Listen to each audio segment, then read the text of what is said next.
morning.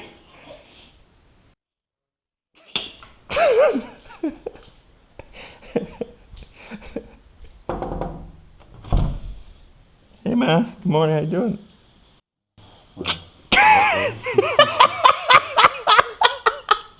That was a nice yell you did.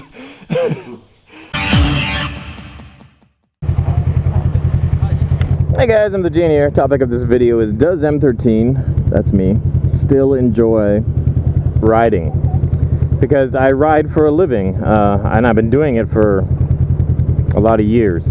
I was doing YouTube professionally for a while, and then I was doing motorcycle tours professionally for a while, and I still am. So I ride as a job.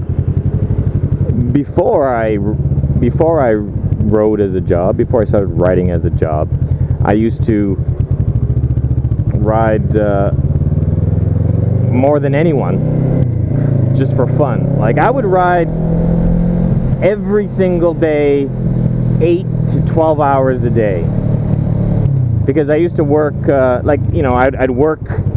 A full-time teaching job in Taiwan is only about 4 to 6 hours a day. So even when I worked, I still easily had 8 hours of free time, and I would spend that time just riding and exploring and going down random streets. And then on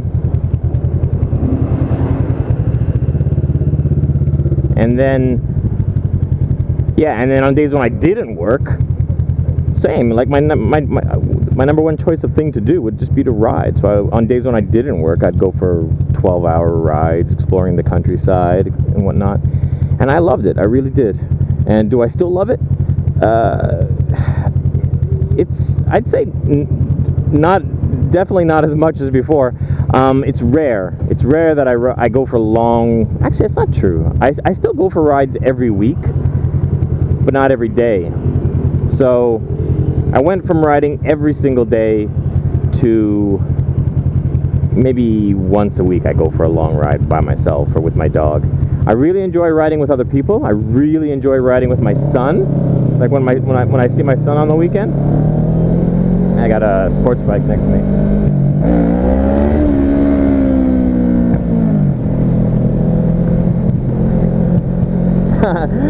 He noticed that.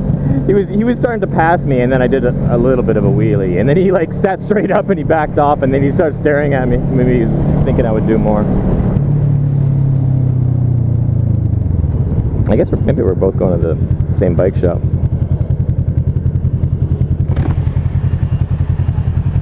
You got mine here, you got yours there.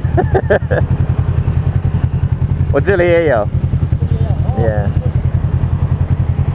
我是用这个 microphone， 所以我可以跟这个讲话，然后用这个。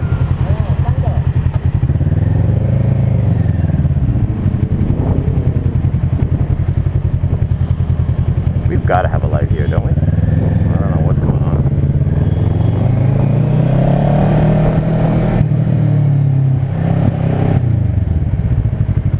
She's cute, the girl on the right. I think I've seen her before.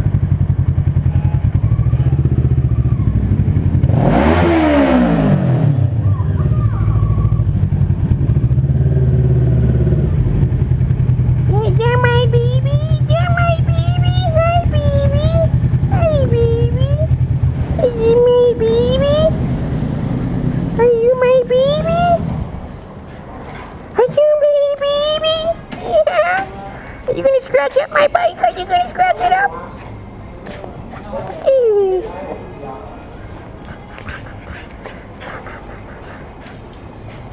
You 去挑他的摩托车，为什么没有换机油？我没什么气，可是应该1年换一次，对不对？你说哪一个机油嘛 ？Yeah， 我很少气，可是应该不管，我应该很久没换。Okay, I'm gonna chat with these guys. I don't know what I was talking about. Hey guys, I think I was telling a story before I went to to get my oil changed. Speaking of which, did I reset something? No, I didn't. There. It's bad because I don't know the last time I changed my oil, because normally I just mark it with you have 2 tripometers and I mark it with one of them, but I changed the battery on my motorcycle and it erased most of the tripometers. So I thought, well, I don't know when I changed the last. I don't remember changing when I don't remember changing it anytime in the last year or so. So I just get it changed regardless.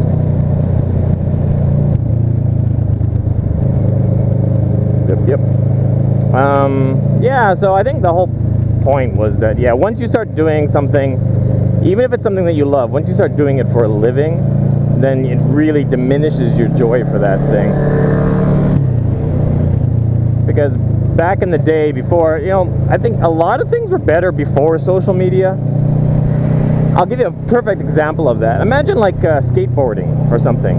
I don't skateboard, but like if you're a kid who can skateboard and you can do a few tricks, that's cool. So you do that, and you do your tricks, and you show them off to your friends, and everybody, you know, next thing you know, you're the town hero. That's back in the 80s. Nowadays, even if you're twice as good as that kid, everybody will just be like, oh yeah, I saw some guy on YouTube do that before. Yeah, or I saw a guy on YouTube who did way better than that before.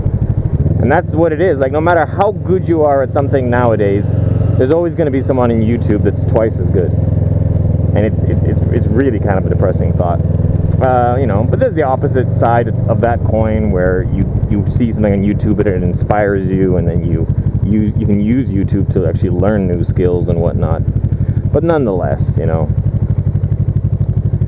I was actually, you guys aren't going to believe this, but I was actually like in Winnipeg, Canada. I was in the newspaper more than once for dancing, and our city had two newspapers: the Winnipeg Sun and the Winnipeg Free Press. The Sun was more tabloidy and the Free Press was more serious. I was in both of them. In the Sun, they had a picture of me, like a quarter, no, bigger than that, like 1/3 of the page picture of me in the newspaper. And then in the Free Press, they just had like a little article, and it referred to it. And in both things, they referred to me as being like one of the best dancers in the city. And that's back in the, I guess, 90s. There's no way those newspapers would say anything like if I were young today, that wouldn't happen, you know, because compared to the stuff you see on America's Got Talent and YouTube and whatnot, there's nothing I could do back in those days that would impress people nowadays, I would say.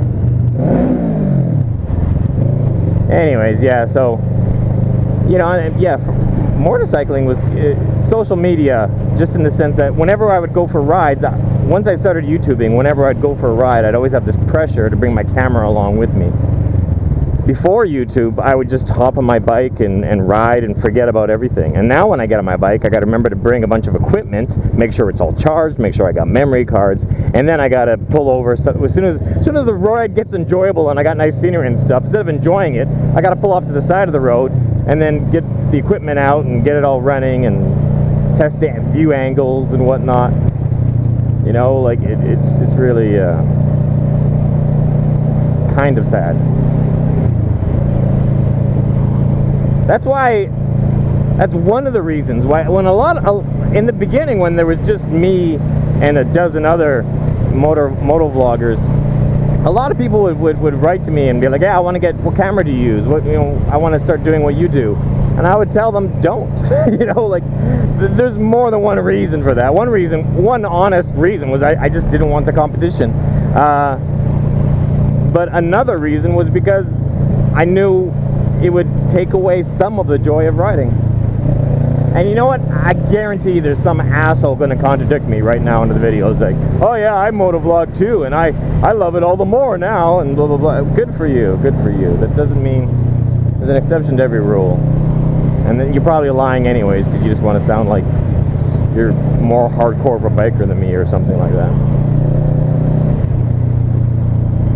Anyways, but yeah, so that's that. I think that's the point I wanted to make. But yeah, just the other day, I took my dog out on the scooter, and then there was like some young kid, and he flew by me on his scooter, and he was going really hard, like really fast, and I decided, well, let's see if I can keep up with him. And I chased after him, and I could keep up with him, and it was funny because I was just going for a short ride, but I ended up following him like far. Like, look at that guy. He just ran. Did he run 2 red lights with his hand on his phone? He did. He's got a phone in his hand. He ran 2 red lights without stopping and check. I don't mind running a red light. Like, I'll run red light. I run red lights every day, but I come to a stop, I look, I make sure it's safe, and then I go. That guy just went straight through 2 reds without even looking.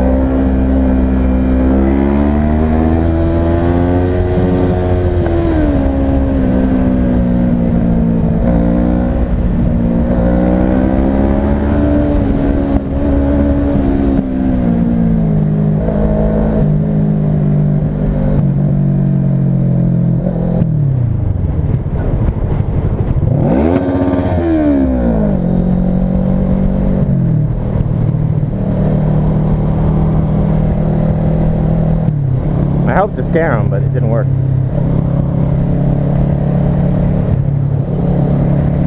He's dead to the world, probably. Probably drunk. Hard to scare a drunk guy. Well, no, that's not true. Anyways, yeah, so that's the video.